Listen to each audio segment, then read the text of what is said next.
Figured we kind of needed to do a classic. We needed to do just a movie without a theme. You know, Mike, we needed to do a movie that you like, that you know. We needed to get you involved, you know? A crowd pleaser. It's hard to know what new movie you like, but there are certain movies that you seem to have watched 500 times over and over again. Yes, I've seen this movie about 500 times. Warrior. Thief. Gladiator. Conqueror. Conan. They said you had come, a man of great strength. A conqueror.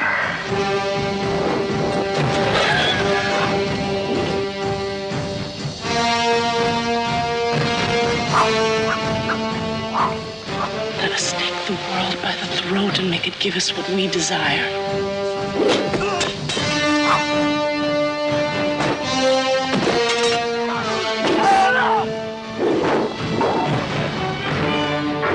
We'll all drown in lakes of blood.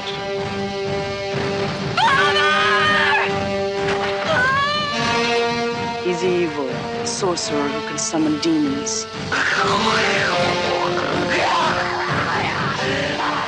Now they will know why they are afraid of the dark. Now they will learn why they fear the night.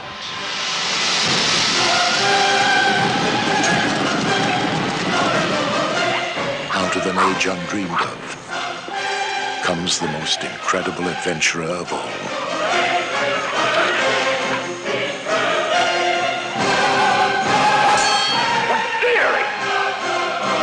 What outrageousness! What arrogance! I salute you. Conan the Barbarian.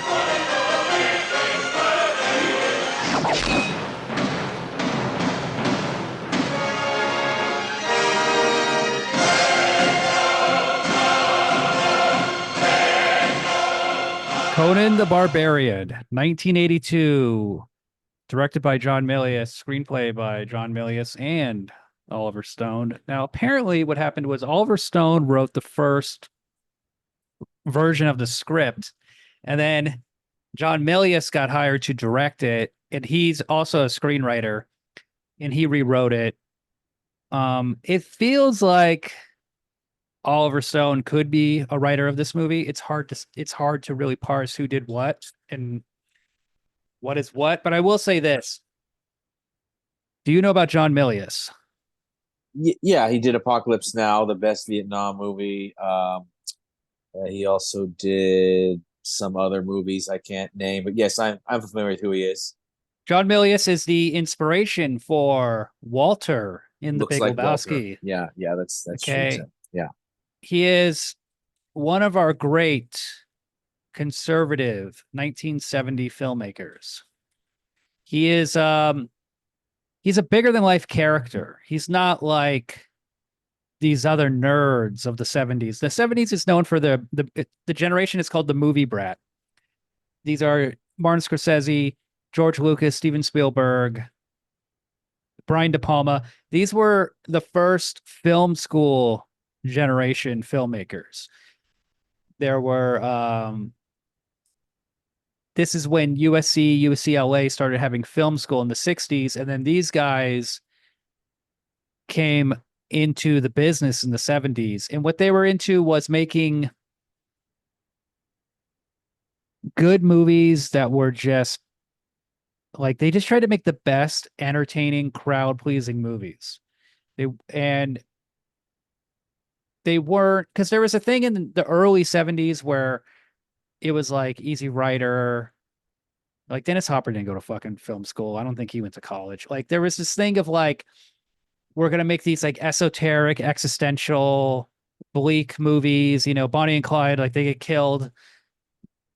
Easy Rider, they get killed. Like there are all these like down in the dump movies, and these guys like those movies, but they also liked making big, entertaining, splashy movies. So John Milius, he went to USC with George Lucas. They were college friends, and John Milius was an enormous influence on George Lucas. Okay, um, he got George Lucas into Akira Kurosawa. He got him into Japanese movies. John Milius loved samurai films, and he also loved the hero's journey. It was this thing that Joseph Conrad was really into. It was this like formula for a story, and the hero's journey is basically Star Wars. You can look at Conan the Barbarian and Star Wars and see a lot of parallels.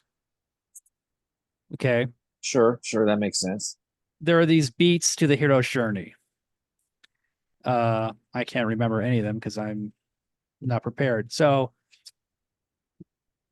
this is something we would study in high school. Okay, so the first thing is you get the call to adventure, supernatural aid, threshold guardians. There's a mentor, there's death and rebirth, there's transformation, atonement, you return, right? So all these things happen in Star Wars, all these things happen in Conan. And John Milius also was into something else. Well, he's into two other things that are big. Surfing. He loves surfing. So that's where you get that thing in Big Lebowski about like Walter loving surfing. And the other thing is he loved war. He was obsessed with war.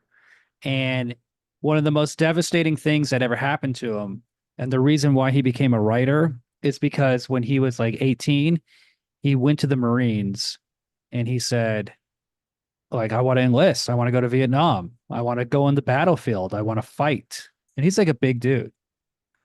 And then the Marine said, like, okay, we did a health test. You have asthma. You can't be a fighter. You can't die in the battlefield. And so he was like, no, like he was like devastated. Like he wanted to go to Vietnam so fucking badly.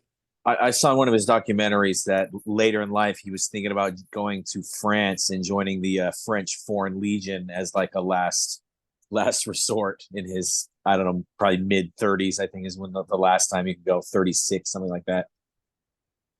That would have been awesome. I mean, Yeah. the guy, apparently when he did the rewrite for Dirty Harry, this is in Wikipedia. I don't have more information, but he was paid. This was his request. He was paid with a very expensive gun. And so he loved guns. Guns ultimately are what got him in trouble. Of course. He also made a movie. God damn it. What is it called? The 80s one with the Wolverines. Rescue Dawn. He made Rescue Dawn, right? Not Rescue Dawn. What the fuck is it? Wolverines? Red Dawn. The Wolverines. Yeah. Oh, yeah. Okay. He did Red Dawn. And so that didn't really work out. It was like that movie has some good stuff. Like it's better than it should be. It's just that the premise is so stupid. The Russians invade Colorado to take over the United States and occupy the country. It's a why I don't know. I think that's a fantasy for a lot of Americans. They want that shit to happen so they can have a Wolverines type scenario that they've made up in their head. It's a big thing, yes. After that, his career kind of hit the skids because apparently he had a gun on him. Maybe it was the 90s. He became like a script doctor. He would rewrite movies like Clear and Present Danger and stuff. But he brought a gun to work. Nice. And they were just like, you can't work in the studios. It's the 90s. It's corporate. It's not like it used to be. He should have just got a concealed carry permit so he can legally carry one wherever. Well, I think he might have threatened to use it he didn't like authority. You can't do that. You can't do that regardless. So They kind of pushed him out of the business, but he's still friends with like Spielberg and stuff. Like, I believe he wrote the monologue in Jaws about that Quint says. In Indianapolis. Yeah, I believe he did. Did he? I mean, he must have helped. Like, he Yeah, I just don't- could write. Like, you hear it in Conan the Barbarian. You hear the dialogue is like way too good for a movie like this. This is his best movie, I think. yeah, I This don't is a see what else would compare.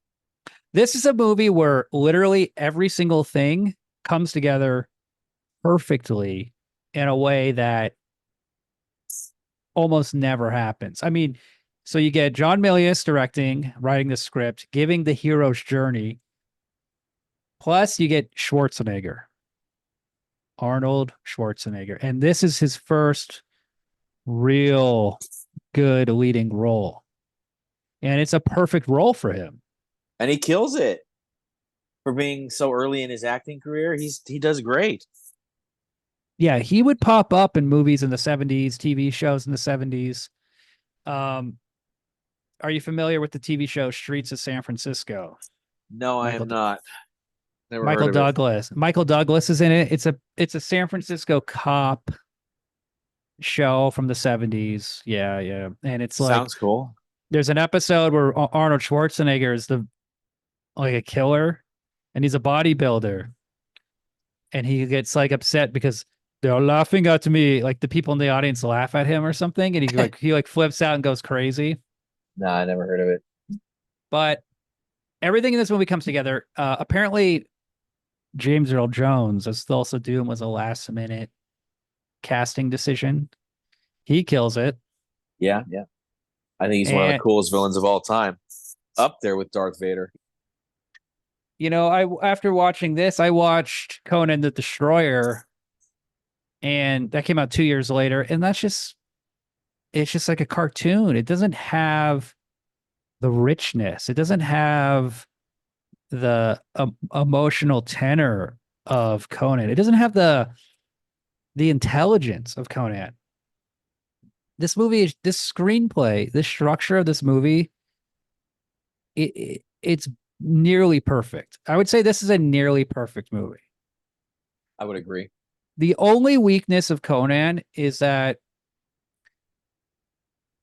some of the hand-to-hand combat is decent. It's fine, but it's just like it's good, it's aggressive, it's bloody, but it doesn't really have like the stunts.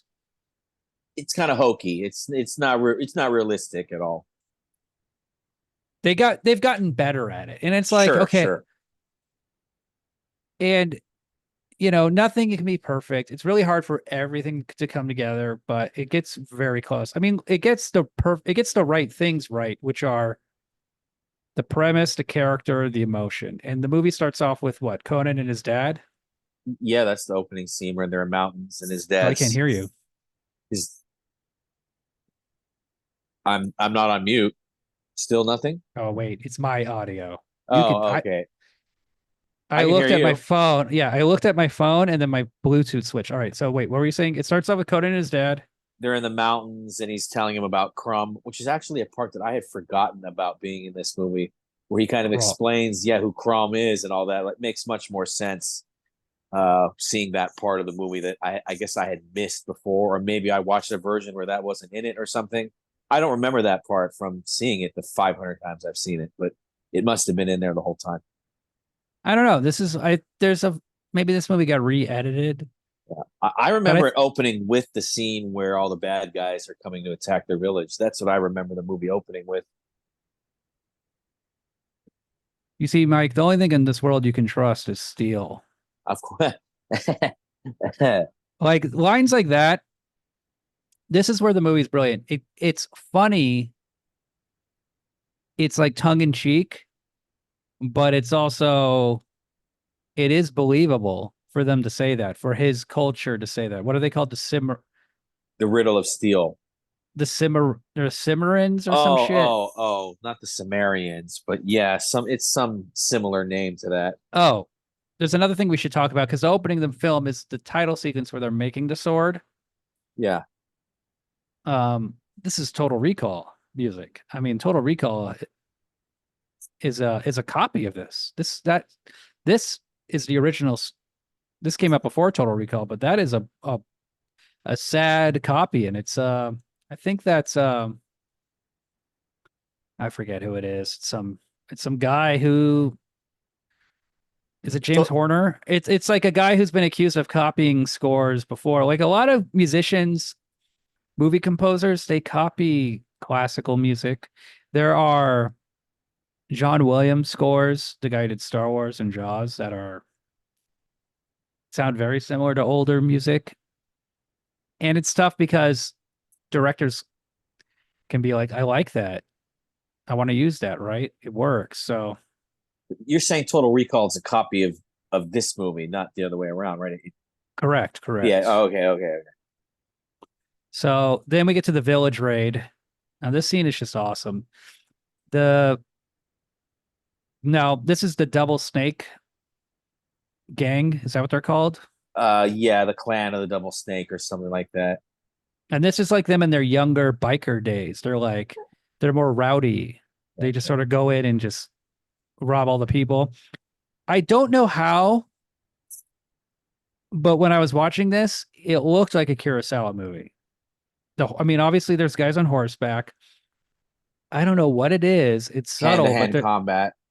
it's like, okay, they're guys on horseback riding around.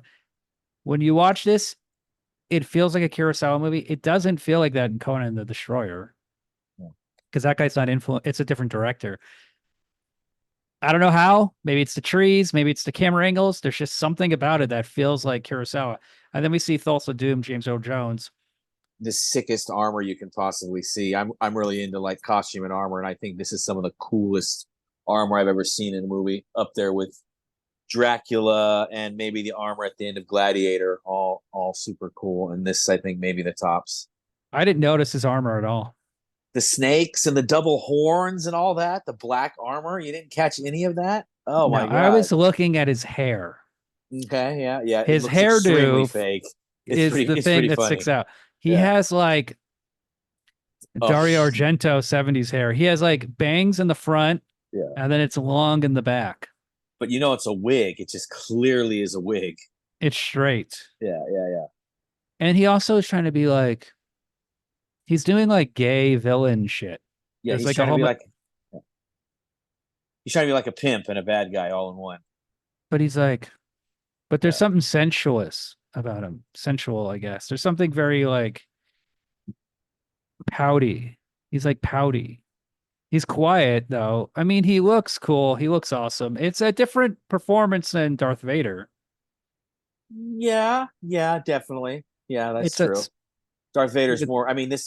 Dulce Doom is more reserved, like you're saying. He doesn't really talk as much. Kills Conan's parents, cuts their heads off, right? Yeah, cuts the mom's heads off. The dad gets torn apart by dogs. Yeah, it's violent. Like that's what's awesome. It's brutal. Like it happens in front of little kid Conan. Yeah. He sees his parents die, and basically they both get killed by Dulce Doom. And then Conan and the other children, he only takes the children as child slaves, and they basically are tied up like the beginning of Django Unchained, except their arms are in stocks, right? And they're like walking all chained up, these little children in the landscape. And it's like, it's so brutal, but it feels mythic. It feels so big. It feels so real and raw in a way that like you just don't get in all these other sword and sorcery fucking movies. Like the closest thing to Conan, I'd say, is Beastmaster. And Beastmaster is still clearly a step down, but I still think Beastmaster is pretty good. But there's something about the meanness of the villains that make the hero better. And that's the thing John Milius understands. He's not like, oh, I'm like a sadistic person. It's that when Conan is a child slave, it makes him more of a hero later on. And these are just basic storytelling things that he understands because he likes to read. You know, he just is he just knows how to tell a story. And this is a big weakness with like, you know, modern filmmaking. They don't get how to set up something. They think like, that's mean. I don't want to see a child slave. I don't want to see little kids pushing a big wheel in a circle. Like a mill or something. They show what it's for later in the movie, but it's a silly idea. They're He's just just working, and they free. work them all to death. And like you see, as Conan ages into a teenager and adult, less and less people are pushing it. He just gets ripped for some reason. He doesn't die, or he like gets stronger and bigger. He gets the body of a bodybuilder. He gets Yeah, yeah. glistening muscles. As big as you could possibly get, basically. And then he becomes like a cage fighter.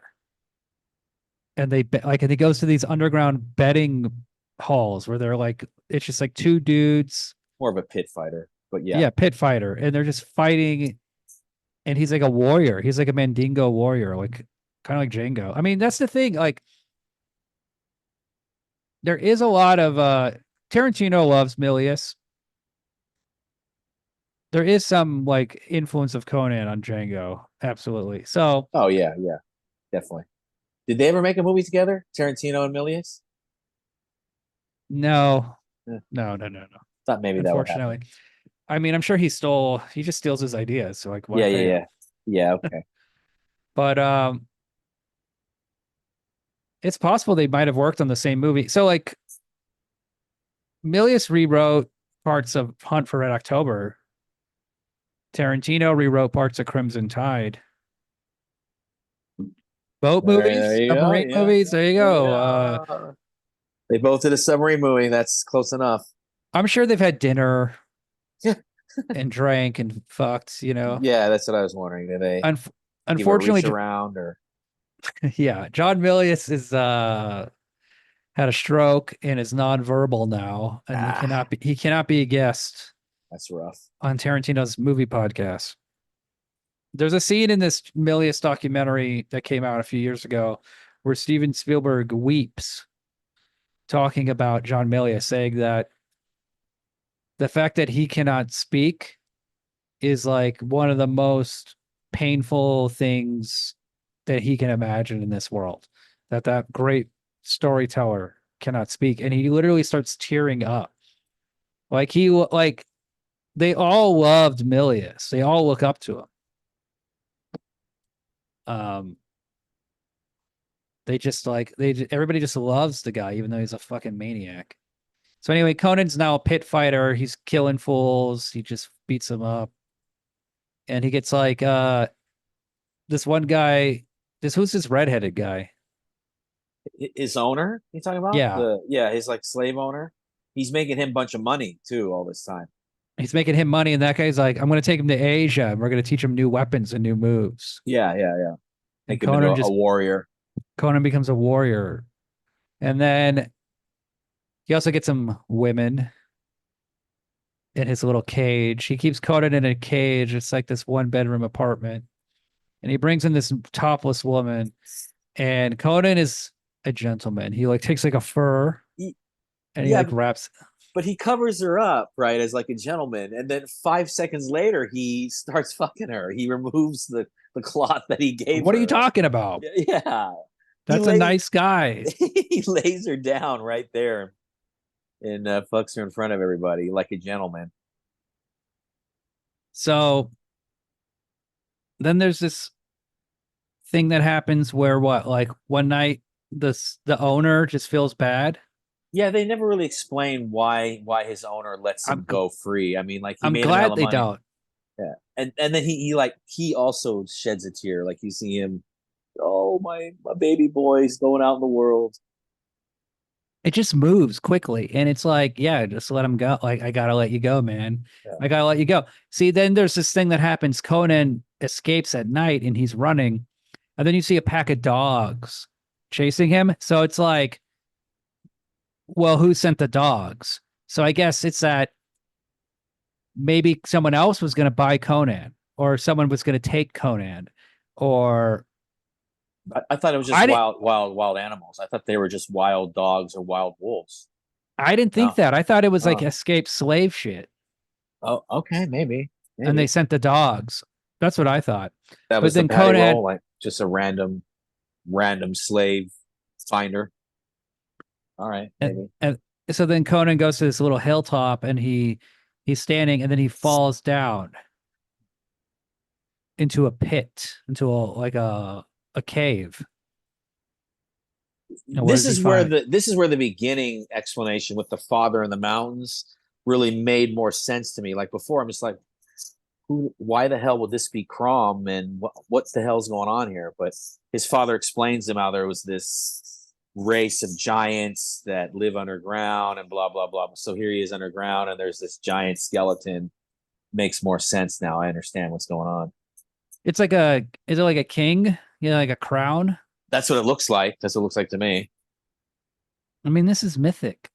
He gets a sword. He gets a new sword. And that was another thing why his sword is so massive, right? Because it was a giant's sword, and he's regular sized dude. Yeah, he's regular size for sure. Yeah, Not he's not not a giant man. yeah, I mean, you know what I mean. He's not a Yeah, giant yeah. like Crom was purported to be. Oh, we forgot one big important scene. Before he escapes, he's like on a table. And these like all these crazy barbarian dudes are like, what is best in life? Oh yeah. Crush your enemies, see them driven before you, and hear the lamentation of their women. See, that's like his, you know, he's like a guy who's been brainwashed into just being a killing machine.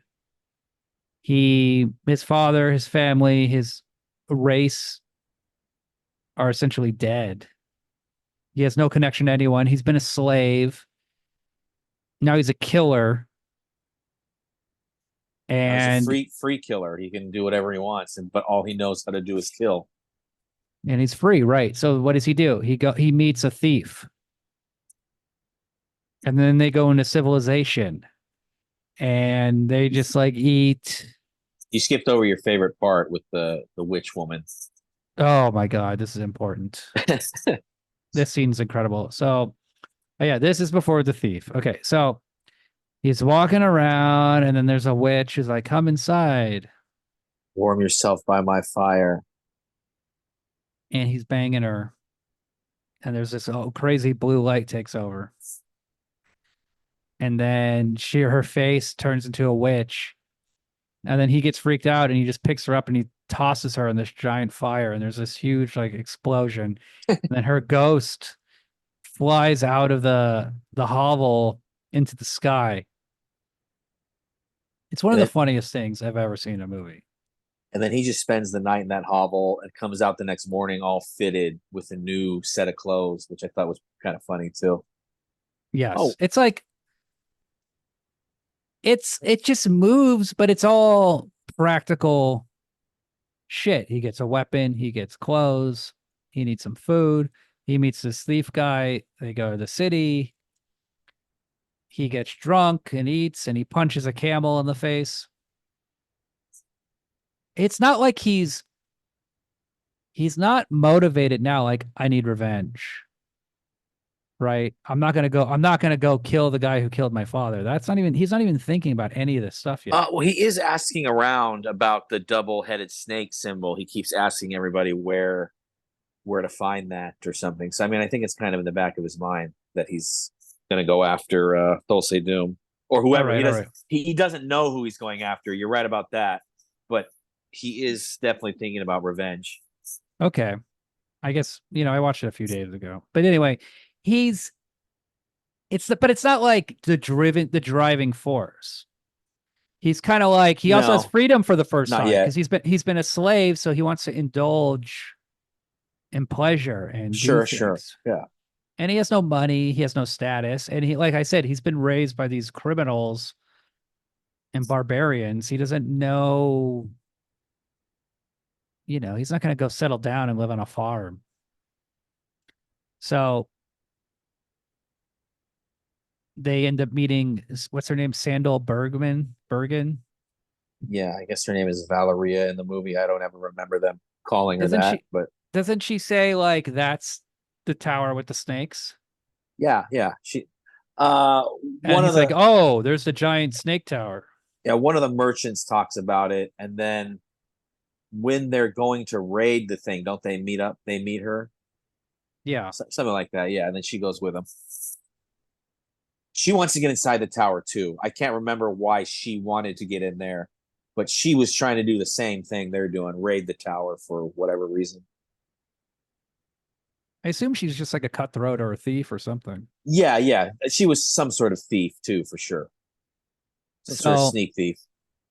they climb this giant tower with a rope. They get in. And then this is also awesome.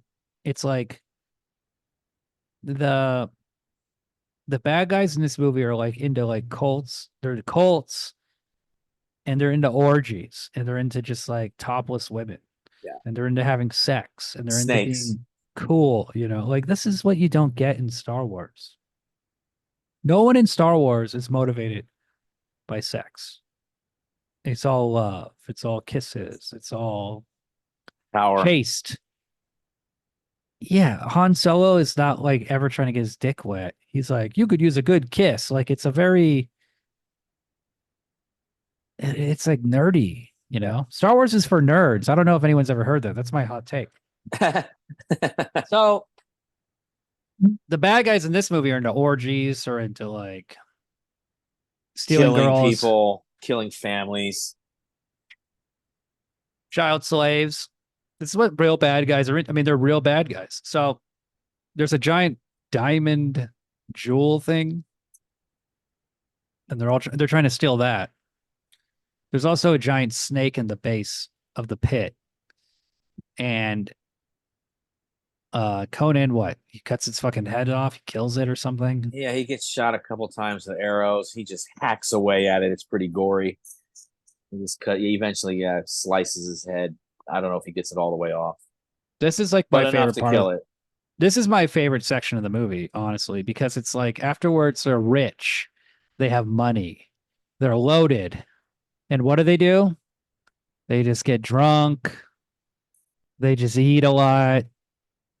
Conan falls asleep at a table with his face in his food. They're covered in like jewels and they're rich. They're just like, they have this awesome score. And they don't even think, they're just kind of like, all right, we did that. Like they're not selfless people. They're like fully selfish criminal people. But also, it makes sense too because Conan is in his early 20s or so. He's never had freedom. He did it. He's like, I don't know what to do. So then one day, these dudes show up and they're like, hey, come with us. And you're like, uh-oh, they're in trouble. They're thieves, right? And it's the king. And it's Max von Sydow. And he's like, you guys are thieves, but my daughter has been kidnapped by this cult. Not just kidnapped, brainwashed. And she's like a worshiper of Thulsa Doom. I want you to get her back. And so Conan's like, oh, well, maybe we should do that. And then his chick is like, why? We don't have to do that. Let's just go. Let's just keep living. We're already rich. We don't need any more money. What's the point? But Conan knows, like, hey, that's the guy that killed my family, killed my tribe, fucked it, my life up. And so they fall asleep. But in the middle of the night, Conan leaves and she's all like, oh no. Like she's looking around like, oh, he left in the middle of the night. So this is like part of the hero's journey. This is like such an important moment. It's not that Max von Sydow, the king, said, if you don't rescue my daughter, I'm going to kill you. If you don't rescue my daughter, I'm going to kill your girlfriend. Right? Conan is making a choice on his own. He's not motivated by, these like basic needs. He's motivated by, yeah, he wants to get revenge but he also wants to help. And this is what makes him a hero. And the fact that he was a selfish criminal murderer before this, and then now he goes on to this mission,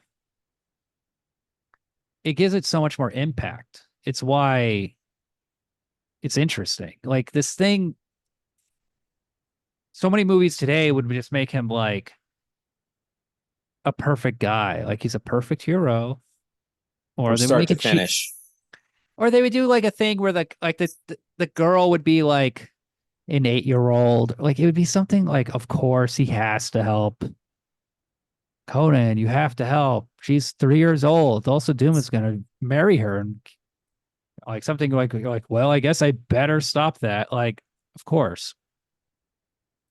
No, it's the call. This is a big part of the hero's journey. The call. So he leaves in the night. He goes, blah blah blah. I have my notes where I just said everything I just said. Oh He yeah, starts chasing down. Oh yeah, go ahead. He starts have you chasing ever down Tulsa Doom. have you ever just like abandoned a relationship in the middle of the night? Just walked out the door and without saying goodbye? No, I have Like no. a Actually, I have girlfriend? not. Like I'm watching this, me neither. And I was thinking, like, God, that would be, I wish I could do that just like once. That's yeah. That would probably feel pretty good. Grab my gun, get in my car. Ride off on your horse. Yeah, right off of my horse. Catch the night train to the city. And it's like, oh, he's going to go on his mission. It would be awesome to do that just once, just to go and kill a guy. I'm going to go kill a pimp. I'm going to Oakland. The revenge element would just be so delicious. This pimp killed my family and he kidnapped this rich dude's daughter. I'm going to go kill him. He'll cut his Oh, head off. only I can do that. Don't do that. We have a life here. We have a future. It's like, this is more important. See you later. And then I just leave without saying goodbye. It's a powerful scene. She's upset. She hurts, but she gets it. So then Conan He runs starts into finding. he runs into the children of doom. Yeah. It's so funny that they made him out to be like Hippies. queer ass hippies. Yeah, I don't know. Manson girls. They have Yeah. flowers. This is in the 70s, so this is when hippies were, I guess. This is 82. Oh, this is 80. Okay, so they're over the hippiness. That's why they make them out to be like the bad guys. Yeah, yeah. They hate this is the Reagan era, dude. Yeah, They yeah, used yeah. to I love the got you. Reagan. Yeah, yeah, I got you. So like fucking hippies, stupid flower children, Yeah. Charles Gay. Manson. The Charles Manson imagery is everywhere with also Doom. Then there's the gay guy who's looking Yeah. at Conan, like, oh, hello. And then Conan tricks him. He's like, want to go somewhere alone? And he just like beats him up and steals his robes. And then they go to this big tower with these stairs, and all the hippies are lining up and they're like a cult. It's kind of like Jim Jones, too. Yeah, yeah, yeah. That's what I was just thinking. So Conan's sneaking in and he's wearing the robes and he's talking to some people. And you think, like, I guess they don't know who he is because it's like a gathering from all over. But no, they know who he is, and they like catch him.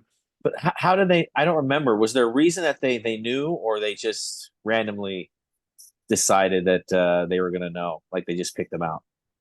Well, I can't remember if he does something I weird thought or what I believed what was going on, and I only watched it once for this episode, was that I thought the gay guy he like robbed was like high status and was not just a run of a mill bottom tier person. I thought he was like, he had a little bit of status, and then they were like, they would know all the individuals with like that special robe he had on. they noticed he was missing. They noticed he was missing, and they're just like, Yeah. who is this Conan guy? Yeah, yeah, I got Who's you. this giant freak? And they're smart, they're aware. They're not just idiots, and they're like, this guy's an outsider. They have to be careful. They probably have to like look out for them. And also they aren't just like a stupid gang. They're a capable gang that like can murder people, can fuck people up, can raid a village, right? Like they have, We got numbers. so they know what to look for. They don't know to sniff out someone. So they beat the shit out of Conan. He's covered in blood. And then they get this cool scene where finally Thulsa Doom and Conan get to talk. And Thulsa Doom does this thing where he shows his power by like pointing to one of these hippie girls on top of the tower. And in this awesome shot, she just jumps and falls and commits suicide because he commands her. And That was a Charles Manson thing again that you're talking about, right? that's a very Manson thing. But I mean, this might be like, Also, Jim Jones.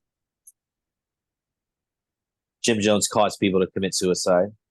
he also co-wrote, he wrote a draft of Apocalypse Now. I mean, this is also like Colonel Kurt shit. Yeah, definitely. So there could be some other historical reference that we just don't know. There could be some sort of like, jungle, some sort of freaky jungle guy that he's copying. I don't know. But this recently in Mad Max Furiosa, this scene is like totally copied. One of the guys has like these war boys, these like white, pale, shaved head dudes. They like commit suicide just because he asks. So I thought that was interesting. So what do they do with Conan after they catch him? They crucify him. That's what they do. On this awesome giant tree. I mean, Yeah. this is And he like bites a bird to like a eat vulture. to eat the bird or something. He's and then eating spits it out. vultures. Yeah. The vultures are pecking at him and he's like eating them. Yeah. And Of course, his homies come out of the desert. They were, I guess, following him from miles behind or something.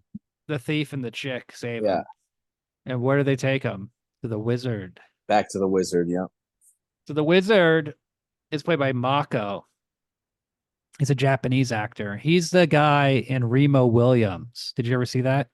No, I don't know what that is. Fred Ward, Remo Williams, The Adventure Begins. Sounds good. It's a cool 80s action movie where Fred Ward gets trained by like an Asian martial arts guy and becomes like a super soldier, like a spy. Sounds good. Yeah, it's awesome. So I forget what else Mako's in, but that's what I recognize him from. So while he was crucified, does he die in the night and they do like a ritual and there's like demons that are coming out of the darkness that are trying to take his soul? I guess that's one way you can interpret it. And then he gets protected by like the wizard's whatever mojo and little tattoos he puts on him. Yeah, I guess that's one way you can interpret that. They're fighting. I think he was dead, right? And so he died, but they brought him back. Now this is totally out of the hero's journey. I mean, remember what I said? Like, there's a death and resurrection. The original hero, Jesus Christ. Yeah. Had the same journey. He's reborn. And then, so Coda now has his two buddies. They wear war paint. And they sneak back to Thulsa Doom's castle. And they're just having the biggest orgy. I mean, this is so fucking awesome. This giant orgy. Is so cool. And the music, Basil Pasadores or whatever, is like, or is it Palladores? Pasadores? I can't remember. Basil Palladores. But like, this music just sounds like the most like medieval fantasy RPG. I don't know what instruments they are. I don't know what the hell what he's doing, but it just sounds like, it sounds so fucking funny. And I love that Thulsa Doom and his boys are just like orging. But although Thulsa Doom himself is just what? Looking and turning into a snake? You just see his face? Yeah, he's got like the finest girl just sitting there with him, and then he turns into a snake. I think it's like a metaphor or something. And then there's well, snakes are evil, I guess. And so there's a giant pot of boiling broth. And what are they Delicious. cooking? It's like corpses, like rib cages Yeah. and bones, and just like cut up people. What was the point of that? Is it like some sort of elixir or something that helped them live longer, or are they just hungry? I think it's like a Mongolian, like Genghis Khan thing, like eat the blood of your enemies. Ugh. Maybe they're traitors. It's just very heavy and cool. Like Conan the Destroyer is so lame. It's such a lame movie, like the sequel. The only good thing about Conan the Destroyer is that Tracy Walters in it, the guy from Repo Man, and he played Bob in Batman. He's like the little, New Jersey guy. He plays like a thief. But Conan the Destroyer has like a crystal castle and He-Man shit and magic shit and like mirrors, and there's a scene with Conan fights an ape man that is so fucking stupid and wacky, like right out of a He-Man. Is it the same one where they're trying to save a princess in that one too? And she's a virgin and they With got to protect her he got virginity. Wilt Chamberlain is with him, Yeah. right? Yeah, Yeah, yeah, yeah. yeah. And then Red Sonja. Yeah. These are movies I used to watch as a kid. I don't really remember them. They were on But TV when we were kids. I remember TBS or something or TNT. it's like Conan the Barbarian, this movie, people thought was a kid's movie. Like if you read Roger Ebert's review, he's like, this is for teenage boys. This is stupid shit. And it's like they don't appreciate this kind of filmmaking. And the studios just were like, why are you gonna have all these weird orgies and bizarre monologues?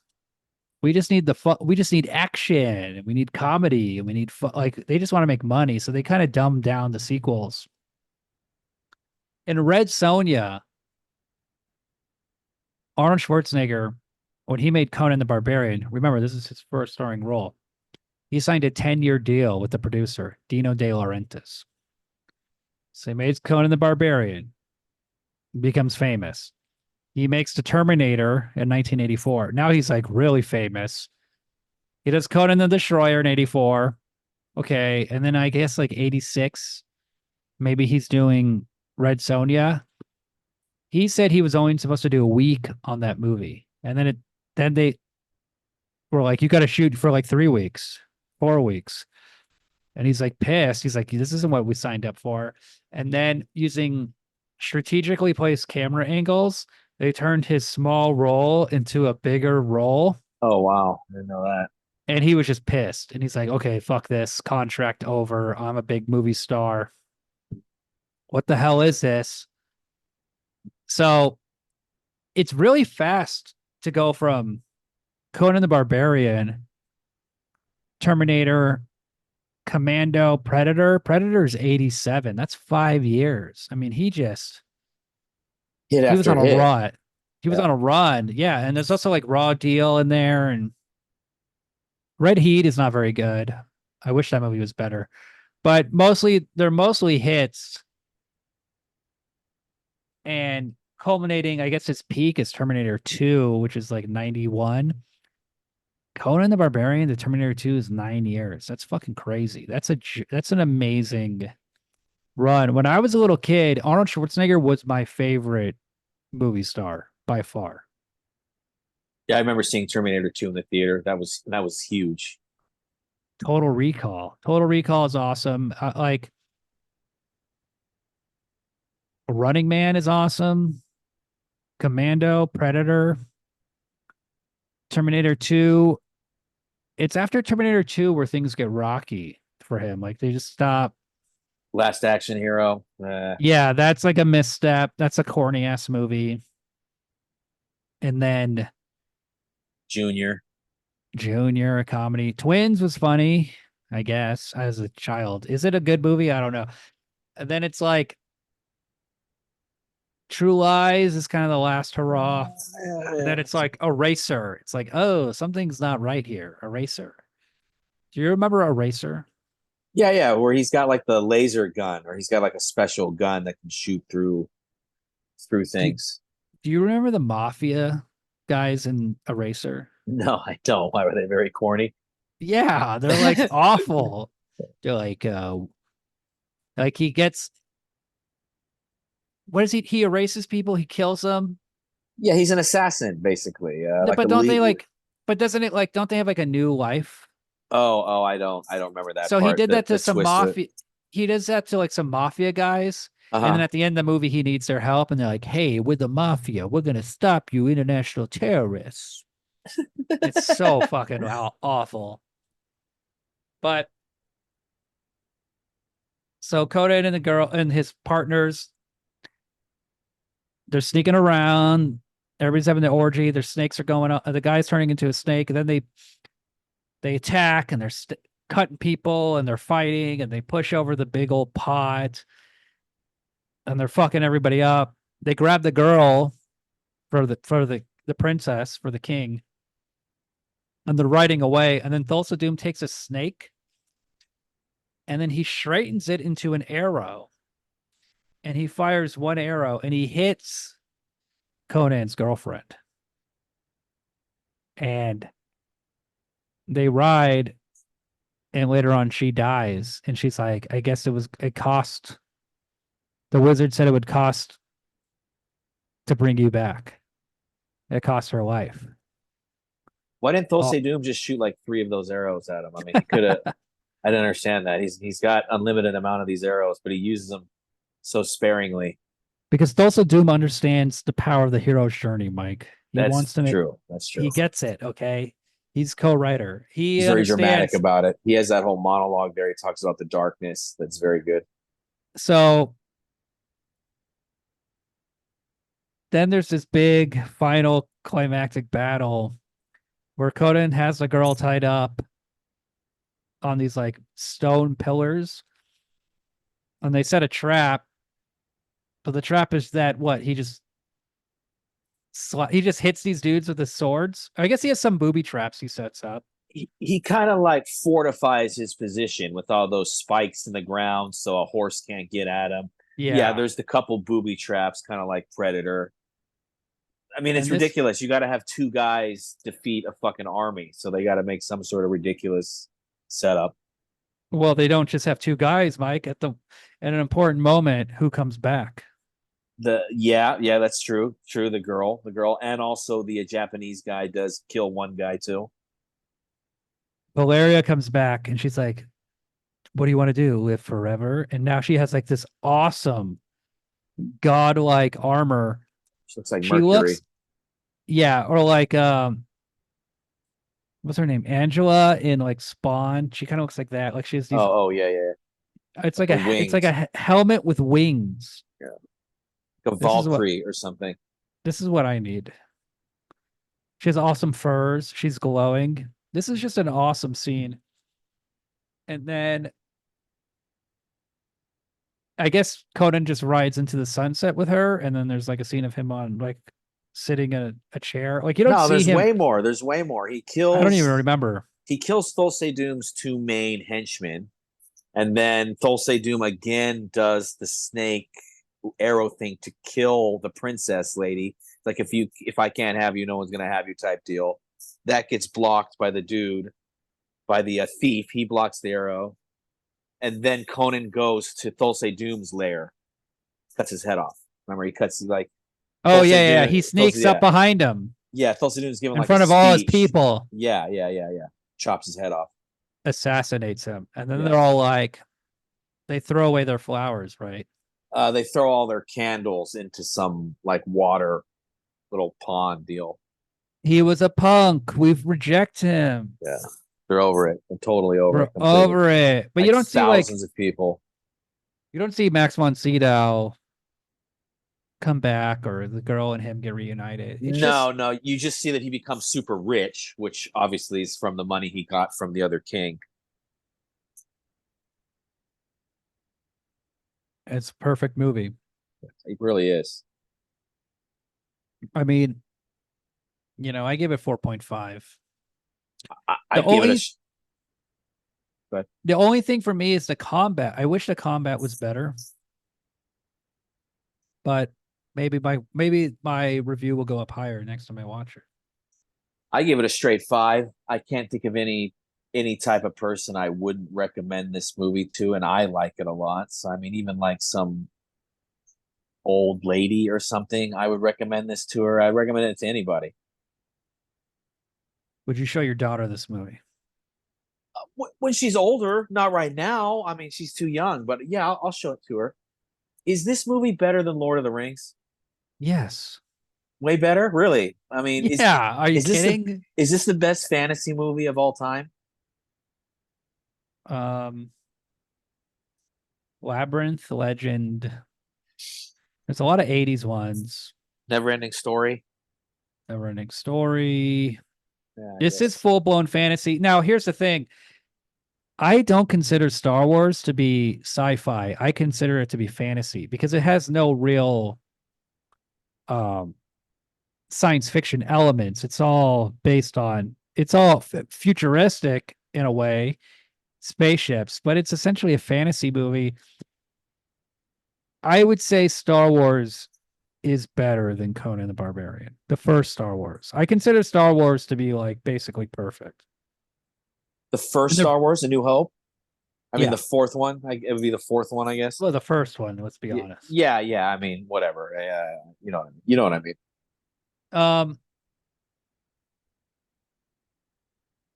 It's also they're close and they're made by they're buddies, the two guys who made them, George Lucas and John Milius, Sure, sure. college boys. That's a fantasy movie. It's it's sci-fi fantasy, so it is different. I mean, this is better. I go Conan the Barbarian, Beastmaster. What else is good fantasy? What are good fantasy? He-Man. Masters of the Universe. That's a ridiculous movie. Obviously, the cartoon's ridiculous. I mean, we should talk about how like Star Wars, Conan the Barbarian led to a bunch of ripoffs. These movies every now and then, they're giant hits.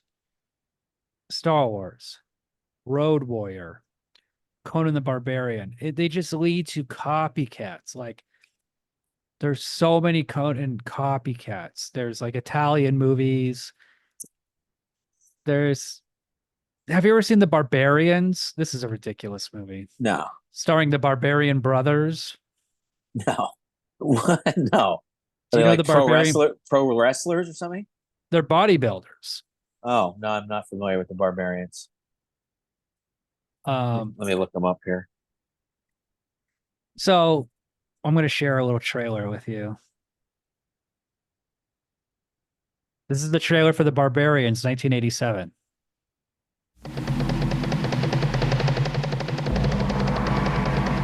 Canon films, of course. Canon would make this kind of crap. At the dawn of time, in a world of savage splendor, a tyrant of darkness ravaged the land. Richard Lynch. Awesome costumes. Defenseless children, raised as slaves, So Conan ripoff. as gladiators. Trained as gladiators, slaves, right? Same as But they're Conan, yeah. They're twins. Only together could they defeat the evil warlord. They were rogues, Look at the size of you two. adventurers. They were the barbarians. I used to like this movie as a kid. Yeah, I could see why you like this as a kid. I don't recognize these guys though. So they would just make this crap, and sell it internationally. Sure. So these guys, the Barbarian brothers, they have a crazy story. The movie Natural Born Killers was actually written for them. What? Okay, so Tarantino, he was in LA. He worked at the video store. And he wanted to be a screenwriter. He wanted to be Okay. a director, right? So he kept making these movies, or he kept making these like connections with like the most bottom rung people in the business. And two of the people he hooked up with were the Barbarian brothers. And I'm trying to find it on YouTube. There's a deleted scene from Natural Born Killers with them in it. A cameo? Can you hear it? Yeah, I can hear. Like, yeah, I can hear. Simon and Norman. So like Robert Downey Jr.'s character is interviewing these two Barbarian brothers. I'm going to feed my cat. I'll be right back. Okay. Let me ask you a question. What do you think of Mickey and Mallory? I admire them. So do I. But how can you say that? They're mesmerizing, hypnotizing. Have you seen Pumping Iron? Yes. And you've seen the scene where Arnold Schwarzenegger is talking to Lou Ferrigno. Through the power of the simple word and his snake-eyed glare. In his snake-eyed glare, Arnold was able to totally psych out any confidence Ferrigno had, squashing him mentally before physically defeating him. He had the edge, the mind's edge. Mickey and Mallory have that edge. Only on a much grander scale. They've hypnotized the nation. Yet, you two are both victims of Mickey and Mallory. And then Oh shit. So then, so how the can you the say- camera pulls out, you see they don't have any legs beneath their shins. So of all the scenes in Natural Born Killers, you can definitely tell Quentin Tarantino wrote this one because it's just all about pumping iron. that you admire them? It's like Quentin Tarantino loves pumping iron. In a dark room waiting for Just the about other to movies. attack.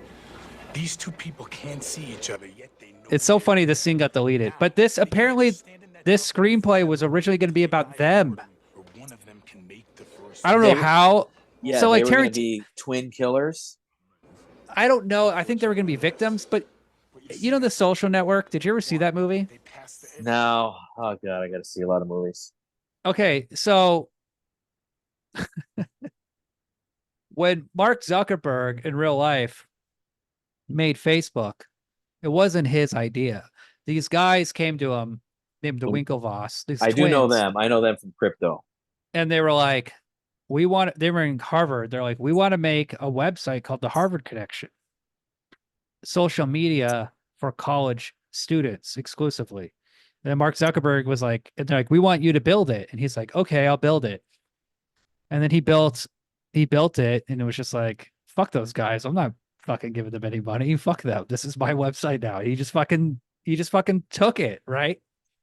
Same thing with Tarantino. He's like, all right, I'm gonna write this script for you, and he's writing it, and he's like, why the fuck am I gonna give this to those guys? Like, this is fucking stupid. Like, fuck them. Make I'm it gonna- myself. He was gonna make it, but he sold it, and then Oliver Stone rewrote it. He says he's never watched Natural Born Killers. He said he couldn't get past the Rodney Dangerfield scene. I guess he didn't write that into the script. And he just flipped out and was like, I can't watch this. And like left. Huh. Weird. However, he did say that one time he got in an elevator and Johnny Cash was on the elevator and he said, I really like that Natural Born Killers movie you wrote. So he's like, well, I love Johnny Cash, so I guess that's cool. But hey, Barbarian Brothers, they're kind of like wannabe Schwarzeneggers. I guess we kind of have this thing right now where John Wick was this big hit, and now every action movie looks like John Wick. But that's starting to die off, and now we're kind of ready for the new thing, and no one knows what it is. The last giant movie that was a hit that no one saw coming was Barbie, but I don't think you can really recreate that kind of thing. Not an action movie. I don't think. I don't see how you could. Satirical, existential, toy comedy. Yeah, I don't know.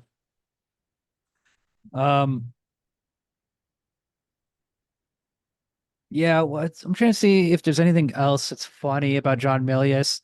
He has this funny quote where he said, my religion is surfing.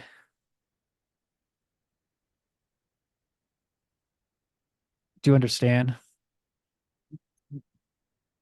What? Do I understand the meaning of him saying his religion is surfing? Yeah, I get it. What is it about surfing that makes these guys love surfing so much? I've never done it. It's like you either surf, love it, and do it all the time, and you just are like a fucking surfer.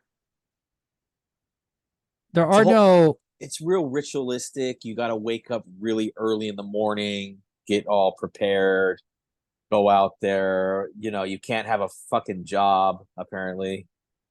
You gotta do only surfing. And then the Hawaiian connection where they have like gods and stuff connected in with it. Some of that floats over to here, I guess. John Milius did make a movie about surfing. He's made, I guess before Point Break, this was the biggest surfing movie. It's called Big Wednesday.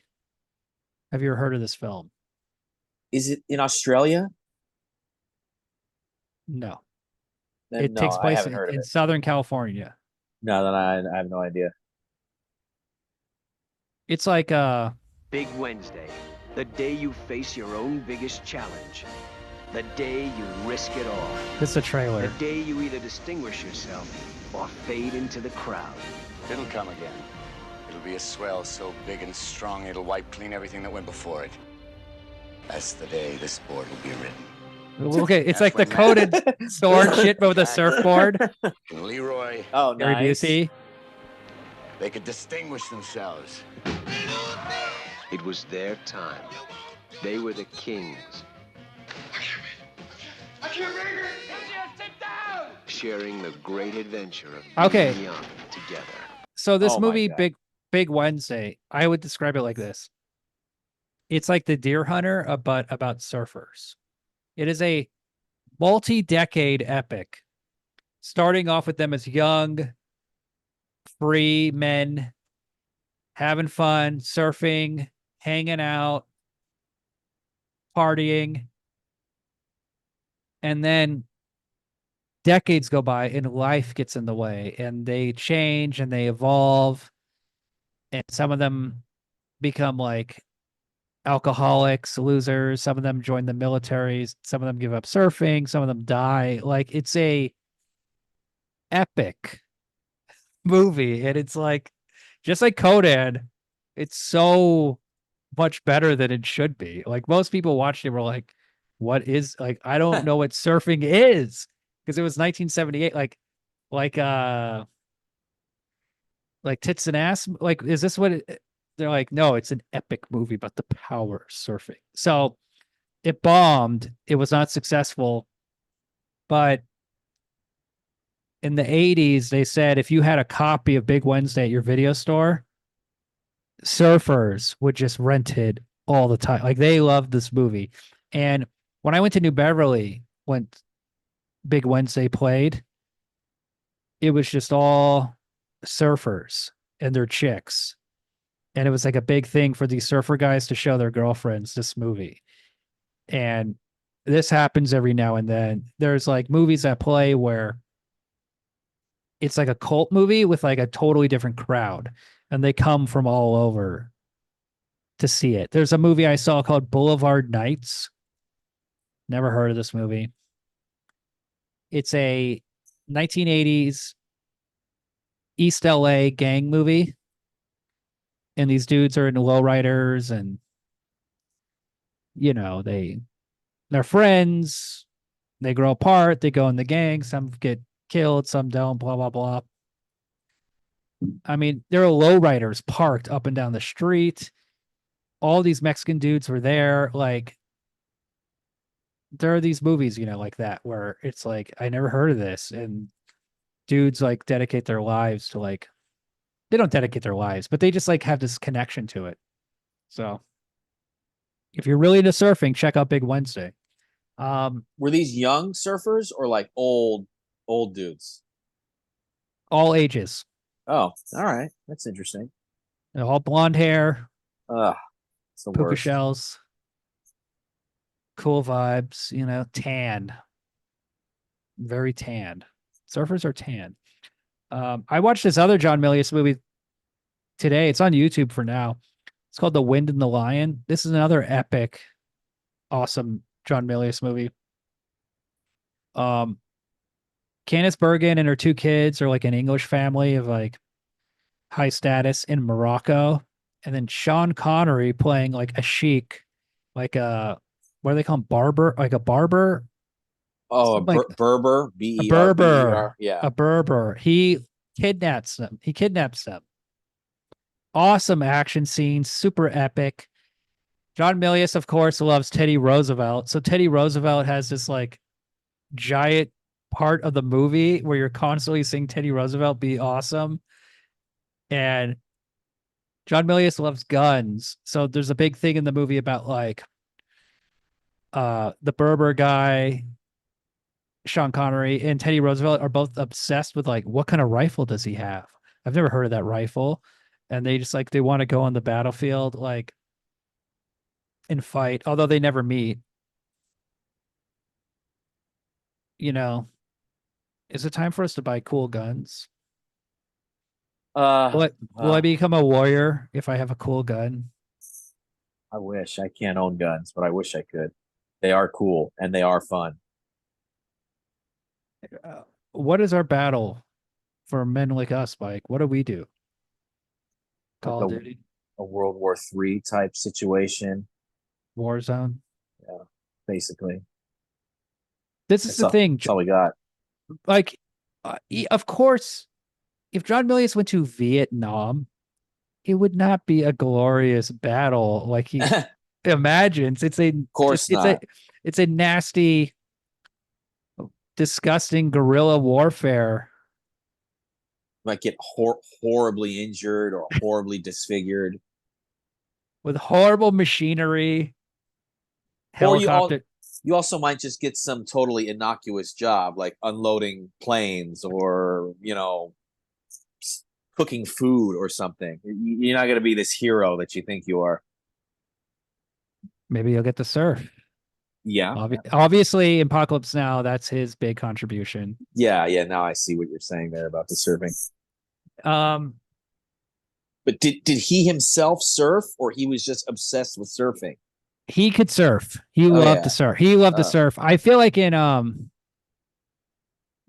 Big Lebowski, they made him even more pathetic. Like he doesn't even surf. Walter. When you said that, isn't it Donnie who's the surfer in the Big Lebowski? Yes. Yeah. Not so. Walter has nothing to do with surfing. He talks about it. Oh, I missed that. Then I guess he surfed these beaches when Donnie's funeral. They make Walter really pathetic. Now, there's another element about John Milius, which is in the Big Lebowski. So his daughter, Amanda Milius, is like a big right-wing person on Twitter. His whole family's conservative. But I listened to an interview with her, and she said her parents got divorced, and they were still best friends, and they still hang out like every weekend.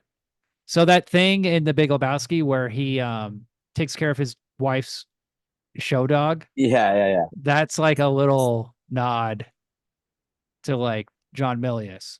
He stays Jewish after divorcing his Jewish wife. Yeah. I don't know if I have no idea what his religion is. It's religion surfing, right? But yeah. The Coen brothers are Jewish. Maybe they just like to put in Jewish humor. Sure, that makes sense. Yeah, what else? Red Dawn. I wish Red Dawn was better. I said that already, but like, look, there's that great scene, you know, avenge me. My dad loves that movie, loves that scene. Watched it with me when I was a kid.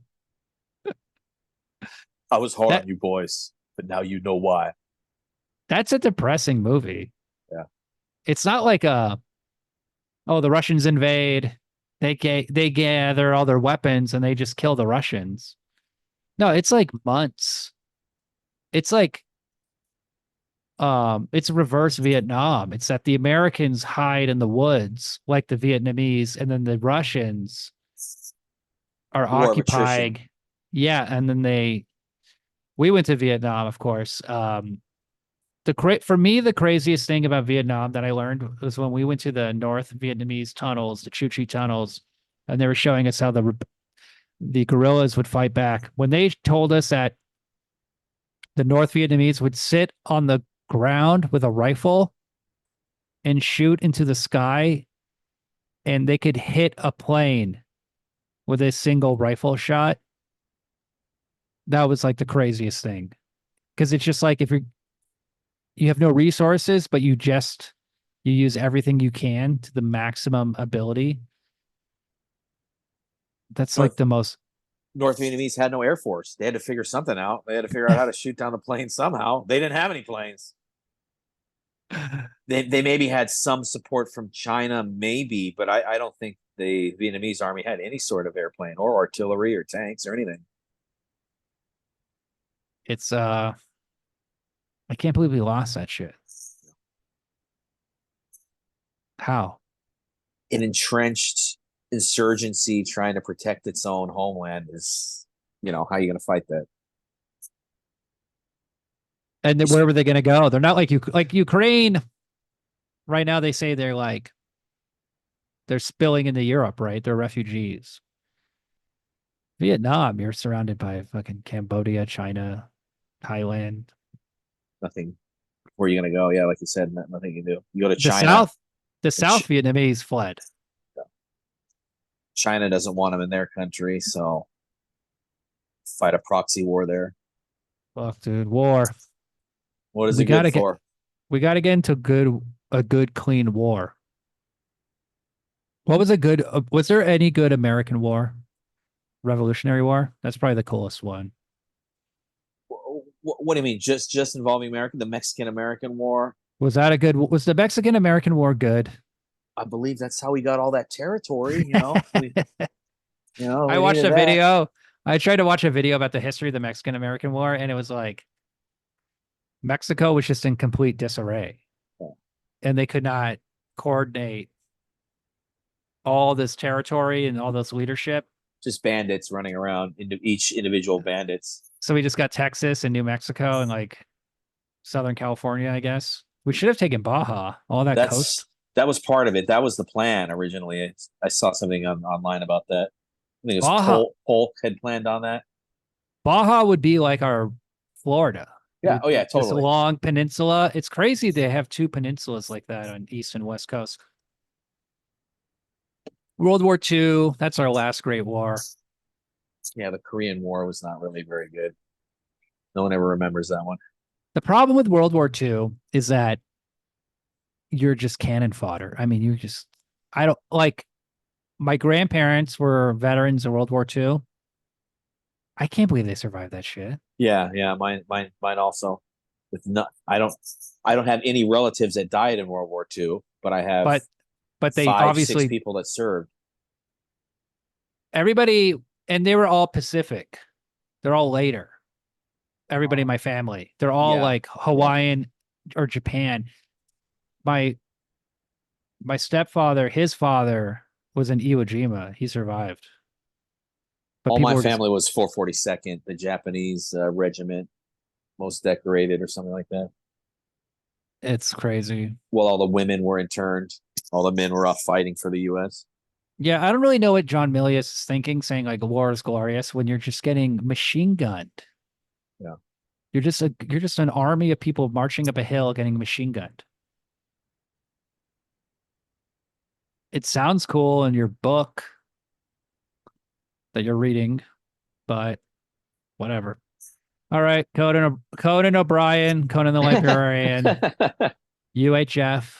Highly recommended. 4.5. Sequels, brutal. I'm going to watch Red Sonja just because I'm interested. I like genre movies. I like seeing how they, compare and contrast, but Conan the Destroyer, fucking miserable. I don't like this cartoony shit.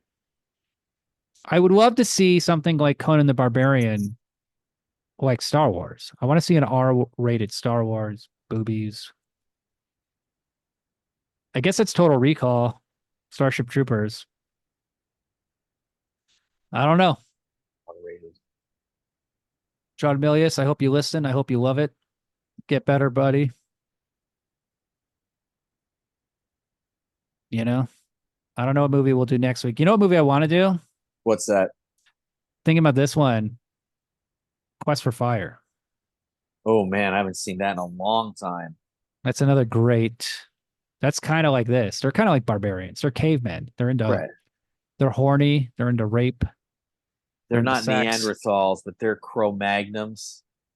There's something in between. And then the Radon Chong is a Neanderthal, right? She's like a more advanced. She's Homo sapien. Yeah. Well, they're all Homo sapiens, right? I don't know what the hell. We'll have to research all this. We're trying to pretend like we know, like we scientists or something. Yeah, I don't know, man. All right, later. Right on, man. Take it easy.